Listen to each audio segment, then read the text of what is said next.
Because I live in a mostly rural area, I don't get a chance to see a lot of the non-blockbuster type movies. But when the Academy Awards roll out, those movies get a chance to be seen here. That's why I wanted to give Phantom Thread a try. Phantom Thread takes place during the 1950s in London. It's a story of a dressmaker played by Daniel Day-Lewis, but he sees himself more as an artist than an actual kind of dressmaker. He's very particular in nature. He likes things being set up just his way. It's almost like people are his chess pieces, and he arranges them so his life can be organized in a way.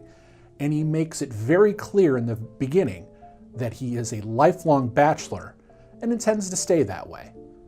But then here enters Vicky Krieps, I think is her name. Krieps? I've looked online and there's been about 15 different ways to pronounce her name. She's a waitress at a local town that he goes and visits and instantly has a connection with. She starts out as his muse and then becomes his lover, and then the story evolves. But one of the things you see is this particular cycle of him meeting somebody, then becoming a muse, becoming a lover, is kind of a cycle with him. He goes through a lot of women this way. I guess that's just how his particular art style plays out.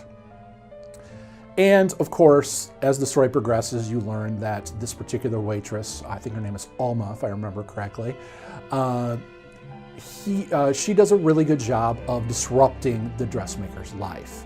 She wants a thing a particular way, and it's not in his base nature to have it that way, and there causes strife.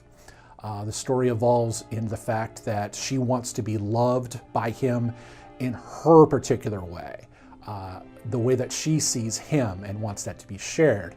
But that isn't how he likes it. He is very much the, no, my life is this way, and if you don't fit in this particular mold, then you just shouldn't be a part of my life. He's a huge success in his career. He's one of the most sought-after dressmakers in all of Europe during that particular time, and it's really a disruption on his life when she starts acting particular ways or demanding his time. At the end of the story, there's kind of an interesting choice that happens, and it's very obvious. And I think that was one of the biggest departures for me because it just didn't seem to fit his character. I'm not going to spoil any of the movies, including this one, but it just seemed like it went against his base natures and just really out of left field. Hey, we need to wrap this story up. We're going to go this way. It makes it more of a romance. I just didn't buy it based on the setup. And you know what? The movie was beautiful. The choreography was, cinematography, not the choreography. The choreography, there was a couple dances in there. That was great too. But the cinematography was just gorgeous. They did some wonderful things with light, showing some neat color contrasts between his, enclosed artistic self and the world around him with different colors. And of course, the costuming was beautiful. This is a story of an artistic dressmaker, and they really, really did a great job of showing uniqueness. These aren't just, standard colors that they used. It was just beautiful. And of course, both lead actors did amazing. I mean, come on, it's Daniel Day-Lewis. He instantly loses himself in the character. It's one of those things where you start out and go, oh, hey, that's Daniel Day-Lewis, and about halfway through the movie, you don't even recognize him. But that's what he does. It's the reason why, once again, he got nominated for an Academy Award. He's amazing. And supposedly this is his last movie, but we'll see about that.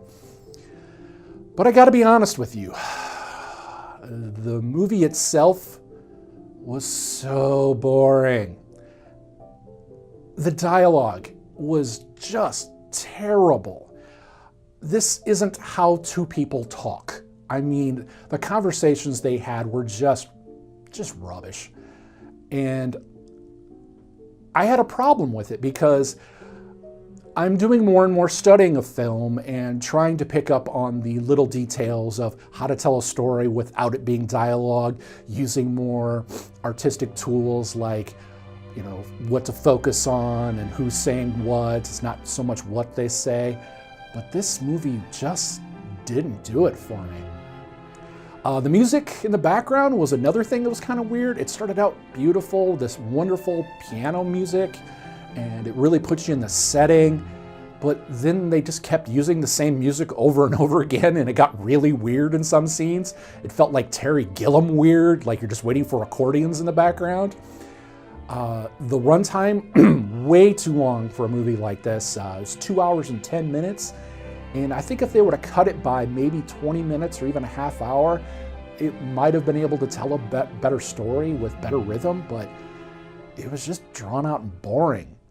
And I thought about this all day, trying to figure out why I'm having such a hard time about this. And then I directed it, of course. It's Paul Thomas Anderson. You know him from things like Boogie Nights and There Will Be Blood. He's directed a bunch of music videos too, but seriously, this guy's been nominated for 8 Academy Awards, including 2 for this movie.